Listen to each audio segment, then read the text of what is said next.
wabarakatuh jamaah, oh jamaah, alhamdulillah. Alhamdulillah rabbil alamin, satu bentuk pujian dan rasa syukur kita. Hari ini saya Ustaz Maulana buat semua keluarga CBS Pringsewu di Lampung. Alhamdulillah rabbil alamin. Nah, buat kita semua hari ini kita memperingati yakni peringatan Isra Mi'raj Nabi besar Muhammad sallallahu alaihi wasallam yang dilaksanakan oleh SD Citra Bangsa School Pringsewu, Lampung. Dan alhamdulillah alamin, kalau berbicara tentang Isra Mi'raj itu kita memaknai ada dua, Isra dan Mi'raj. Isra itu adalah peristiwa di malam hari, subhanallazi asra bihabdihi lailan minal masjidil haram ilal masjidil aqsa allazi barakna aulahu linuriyahu min ayati innahu wasamil basir. Ketika kita membahas tentang Isra Mi'raj, berarti kita membahas satu mujizat. Ini mujizat dari Nabi besar Muhammad SAW yang mengadakan perjalanan dari Masjidil Haram ke Masjidil Aqsa. Dari Masjidil Aqsa ke Sidratul Muntaha melewati langit ketujuh. Kalau berbicara tentang Isra Mi'raj berarti kita berbicara tentang di mana Rasulullah SAW diundang oleh Allah untuk menerima. Sekali lagi, untuk menerima yakni perintah melaksanakan salat 5 waktu. Berarti luar biasanya. Luar biasanya salat itu anak-anakku yang lagi ikutan. Masya Allah, tabarakallah. Berarti salat itu luar biasa loh. Karena langsung Nabi dipanggil untuk menghadap kepada Allah untuk menerima perintah salat itu. Nah, buat kita semua, karena peristiwa Isra Mi'raj itu kita maknai dengan apa? Dengan keimanan.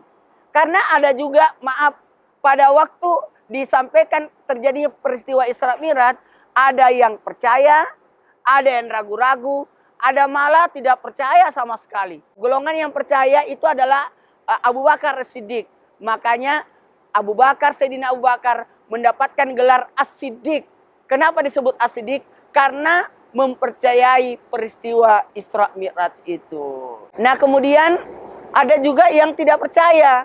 Inilah golongan dari Abu Jahal yang justru mengumpulkan orang supaya mengolok-olokkan Nabi tentang peristiwa. Nah, gimana mungkin ya? Pasti percaya begitu. Gimana mungkin terjadi peristiwa Isra Mi'raj? Bukankah 2 jam, cuma 2 jam perjalanan? Kok bisa? Padahal kalau orang yang mau berangkat dari Masjidil Haram ke Masjidil Aqsa di zaman itu menggunakan onta yang kuat, sehat, bisa berbulan-bulan.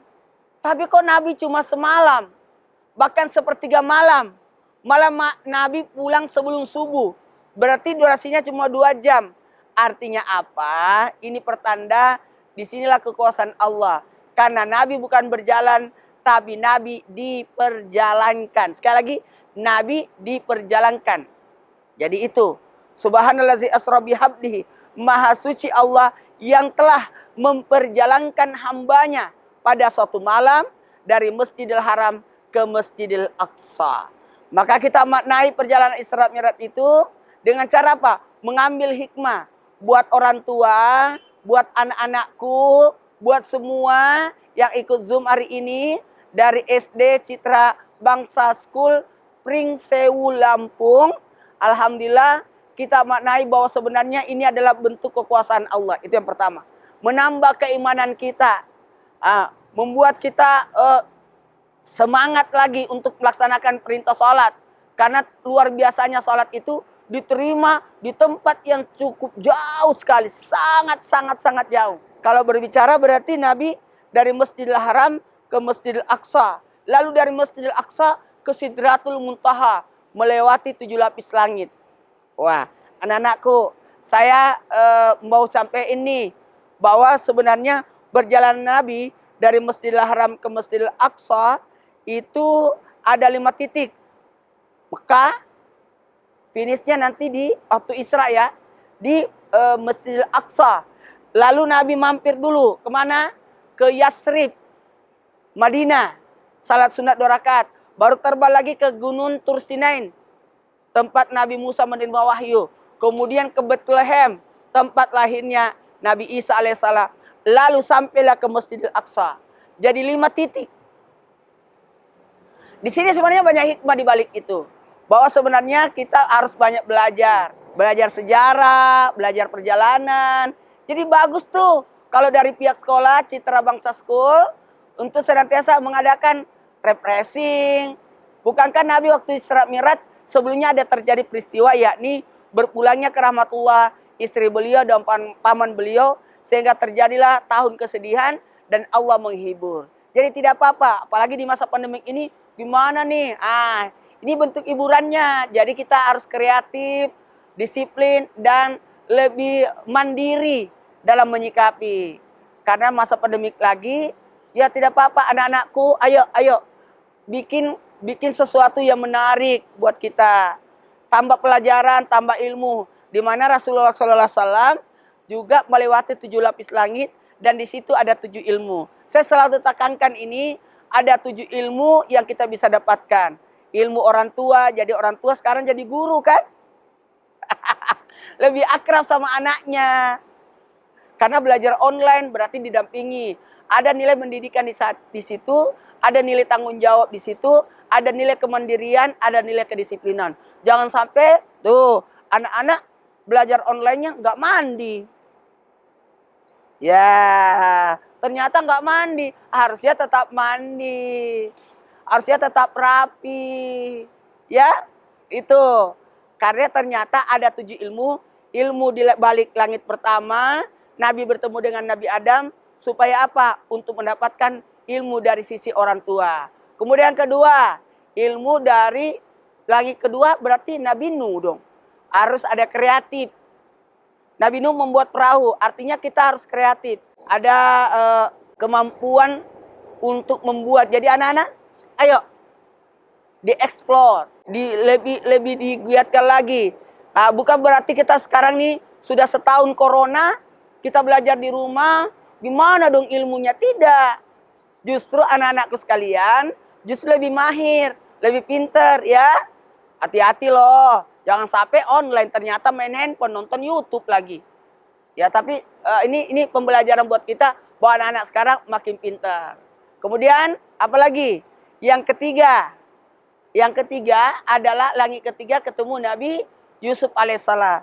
Harus pintar berhitung, pintar memanajemen, pintar mengatur waktu, pintar mengolah diri. Itu sebenarnya. Kemudian ketemu Nabi Isa alaihissalam di langit keempat, artinya kesehatan. Tetap jaga kesehatan. Ingat ya, pakai masker, cuci tangan, jaga jarak.